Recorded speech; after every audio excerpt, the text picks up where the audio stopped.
Let's go get some coffee. Directions to Starbucks.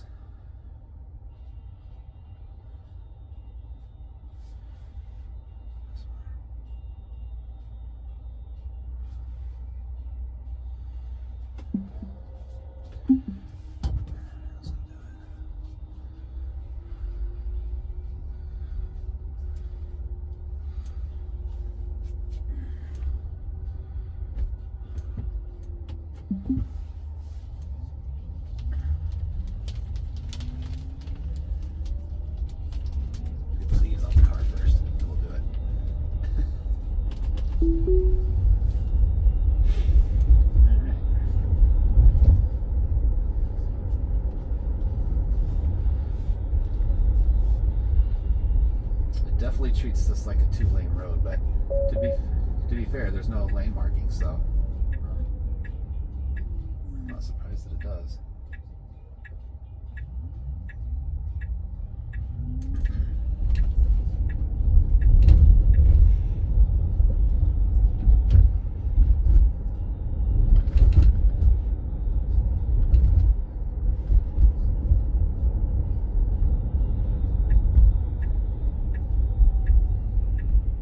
Oftentimes gets confused here with the blinker.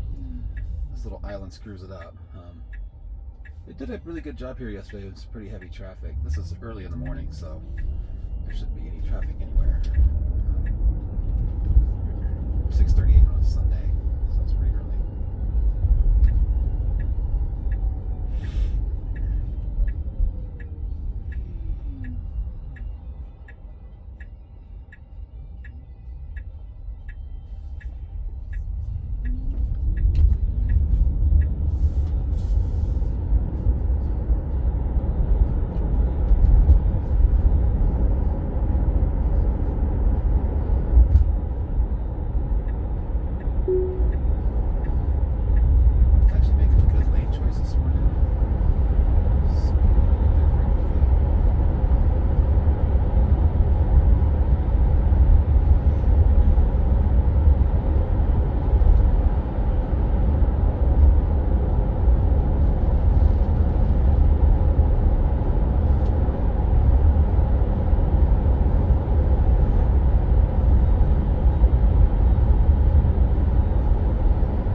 Navigates me through the parking lot to the backside of Starbucks. Now, this is not like an official road, but it knows what to do. I mean, I'll be the first one to tell you, FSD 11.4.4 has some kind of wonky bugs in it, but like this, like kind of stopping on top of the speed bump here. There's also a stop sign right there, so it's like a speed bump and stop sign combo. But it is doing a good job, like creeping over the speed bumps, which is kind of what I wanted to do. Right. So it's good. It was going to park right there. The Starbucks is right around here, so I'm just going to go ahead and take control and finish wrapping it up. So we're headed right over here. So it pretty much got us there. It'd be nice if it would drive me around and park me, but we'll get there soon, I'm sure.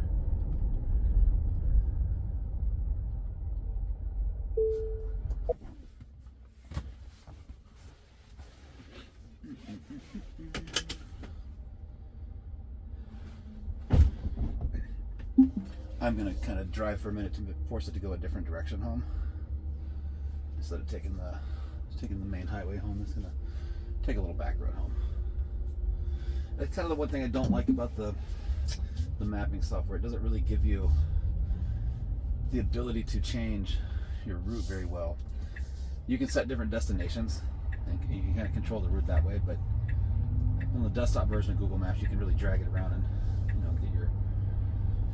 figure out where you want to go. But not with this, and it doesn't really work if you send it from your phone either.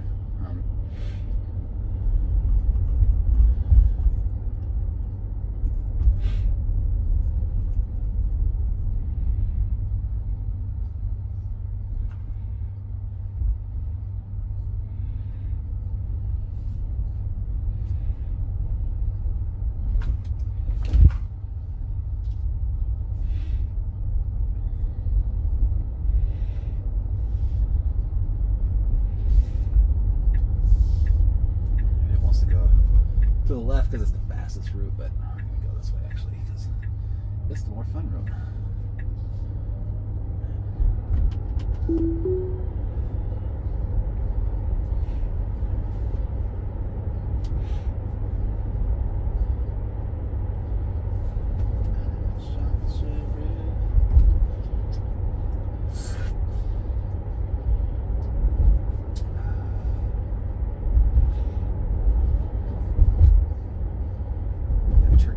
See how the Tesla hints its turkeys.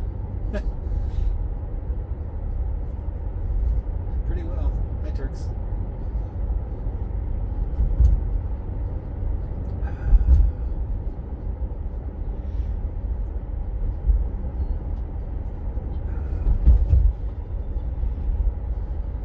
The nag.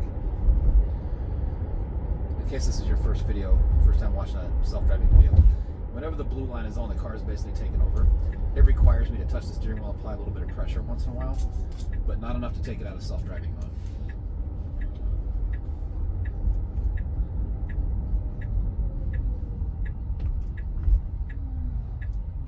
So, some people were asking me how useful it really was.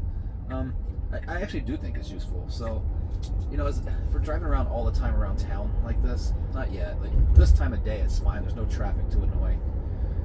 But at heavy traffic, because it doesn't drive like a human and anticipate things quite the same, you're just annoying everybody on the road. And I don't like to be that person. So I mostly do my self-driving videos earlier in the morning. Although I will definitely do some, in rush hour. But you'll see me take control a lot quicker in that scenario. All right. Kind of got a blind turn here. I can't see. Tesla can't even see that much. Looks good though. All right.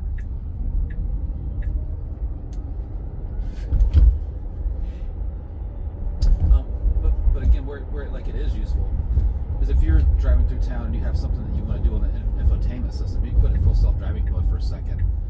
It just gives you a little extra safety. While you're fiddling around with the screen, the car can kind of take care of driving for a few seconds.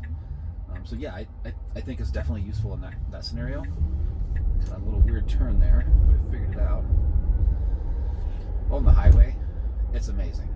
Like commuting back and forth to Albany, New York, from the Boston area, it's nice. I mean, it's just a straight. You put it in self-driving mode and it pretty much does it. See, it's not even really nagging me too much this morning. It's a little bit. I'm touching it once in a while, but all in all, it's doing its thing.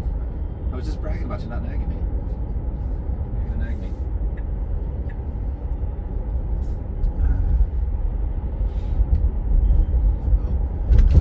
One thing I wish that it would do is speed bump and pothole avoidance. Around here, the roads get so trashed from all the plowing in the winter. Even if they fix them every year, it doesn't matter. The hot cold cycle of the winter and the plows just trash the roads here. This car's doing a really fantastic job.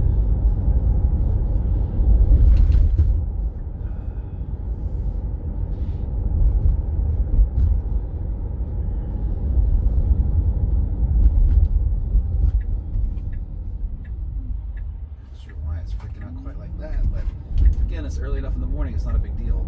If that was rush hour traffic, that kind of fast stop, I do worry that, impatient human drivers will just flat out run into the back of one of these cars doing that.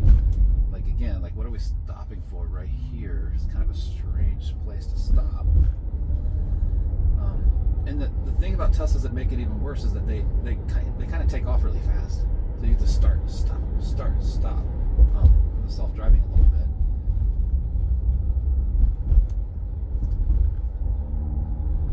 And it is what it is. That it's gonna get better and better, obviously. And it's, if I sound critical of it, it's only because I want the robo-taxi world to be a reality. And we're getting close. We're definitely not there. Like, I could almost see a scenario where the early days of robo-taxi services are actually only allowed late at night or something like that when there's hardly any traffic. I mean, we'll see how they do it. Newer versions, like this was a zero intervention drive, guys. This car just took me to get coffee, kind of across town, take it back over. Won't get me to the driveway, unfortunately. And we're back home. That's a zero intervention drive. Like this time of day, this car absolutely can drive me to get coffee and back.